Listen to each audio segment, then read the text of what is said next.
दोस्तों, राजर्षि अंबरीश सप्तद्वीपवती संपूर्ण पृथ्वी के स्वामी थे और उनकी संपत्ति कभी समाप्त होने वाली नहीं थी। राजर्षि अंबरीश ऐश्वर्य की संसार में कोई तुलना न थी। कोई दरिद्र मनुष्य भोगों के अभाव में वैराग्यवान बन जाए, यह तो सरल है, किंतु धन दौलत होने पर विलास भोग की पूरी सामग्री प्राप्त रहते वैराग्यवान होना, विषयों से दूर रहना महापुरुषों के ही वश का है, और यह भगवान की कृपा से ही होता है। राजा अंबरीश की कथा रामायण, महाभारत और पुराणों में विस्तार से वर्णित है। उन्होंने 10,000 राजाओं को पराजित करके ख्याति अर्जित की थी। भगवान विष्णु परम भक्त और अपना अधिकांश समय धार्मिक अनुष्ठानों में लगाने वाले धार्मिक व्यक्ति थे। हम यहाँ राजर्षि अंबरीश की जीवनी और उनसे जुड़ी वो रोचक जानकारी शेयर करने वाले हैं, जिसके बारे में आप अब से पहले अनजान थे। राजर्षि अंबरीश कौन थे? अंबरीश का जीवन परिचय। राजर्षि अंबरीश इक्ष्वाकुवंशीय परमवीर राजा थे। यह भगीरथ के प्रपौत्र, वैवस्वत मनु के पौत्र और नाभाग के पुत्र थे। राजर्षि अंबरीश चक्रवर्ती सम्राट थे। जब उन्हें यह अनुभूति हुई कि यह सारा वैभव स्वप्न देखे हुए पदार्थ की तरह मृत्युकारक और असार है, तो उन्होंने अपना सारा जीवन परमात्मा के चरणों में समर्पित करने का संकल्प लिया। अंबरीश जी ने भगवान विष्णु के परमप्रिय भक्त बन गए थे। अंबरीश जी ने 10,000 राजाओं को पराजित करके प्रतिष्ठा अर्जित की थी। वे भगवान विष्णु परम भक्त और अपना अधिकांश समय धार्मिक धर्म क्रिया में लगाने वाले धार्मिक व्यक्ति थे। राजा राजर्षि अंबरीश की कथा और इतिहास और ऋषि दुर्वासा को जीवन दान।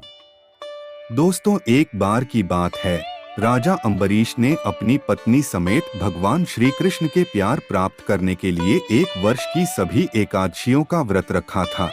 अंतिम एकादशी के दूसरे दिन भगवान की पूजा कर राजा गमन करना चाहते थे कि ऋषि दुर्वासा अपने शिष्यों सहित पधारे उनके दरबार में पधारे। महाराज अंबरीश ने उनसे भोजन करने की प्रार्थना की। ऋषि दुर्वासा ने उनके भोजन के आमंत्रण को स्वीकार कर लिया और वे नित्य कर्म करने के लिए पास की यमुना तट पर चले गए। एकादशी के व्रत का पारण द्वादशी को ही होता है। द्वादशी की एक ही घड़ी बाकी थी। द्वादशी में पारण न होने पर व्रत भंग होता है। दूसरी ओर ऋषि दुर्वासा ध्यानस्थ हो गए थे।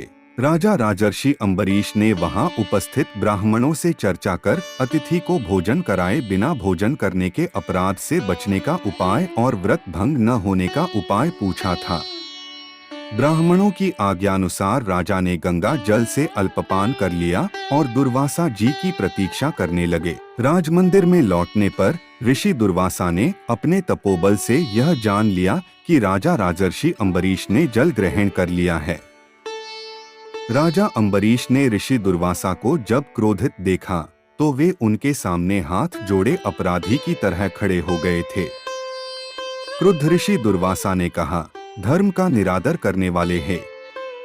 धृष्ट राजा, तू भगवान विष्णु का भक्त हो ही नहीं सकता। तू तो स्वयं को ईश्वर मानता है। तूने अतिथि को भोजन कराए बिना स्वयं ही भोजन कर लिया है। अभी रुको, मैं तुझे इसका फल चखाता हूँ। यह कहकर ऋषि दुर्वासा जी ने मस्तक ने एक जटा उखाड़कर जोर से पृथ्वी पर पटकी, जिससे कालाग्नि सदृश कृत्या नाम की एक भयानक राक्षसी प्रकट हो गई थी। भयानक राक्षसी सदृश कृत्या ने पृथ्वी को अपने पैर से कंपाते हुए तलवार हाथ में लेकर राजा राजर्षि अंबरीश की ओर दौड़ी पड़ी।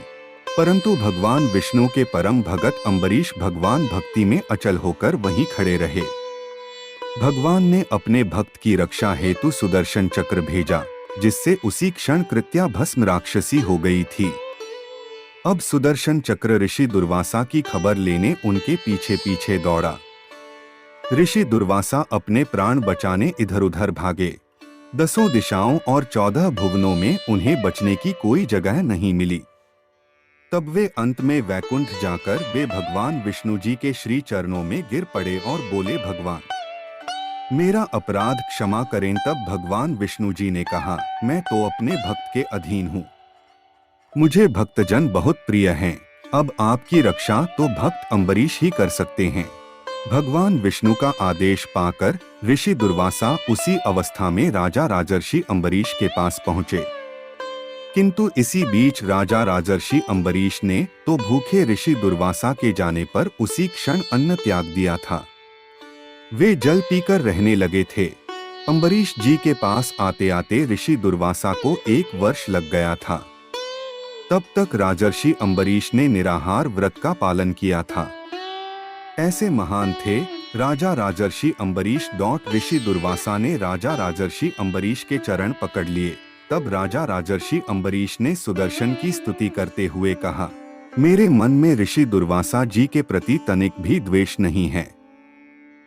भगवान, आप शांत होकर ऋषि को इस संकट से मुक्त करें।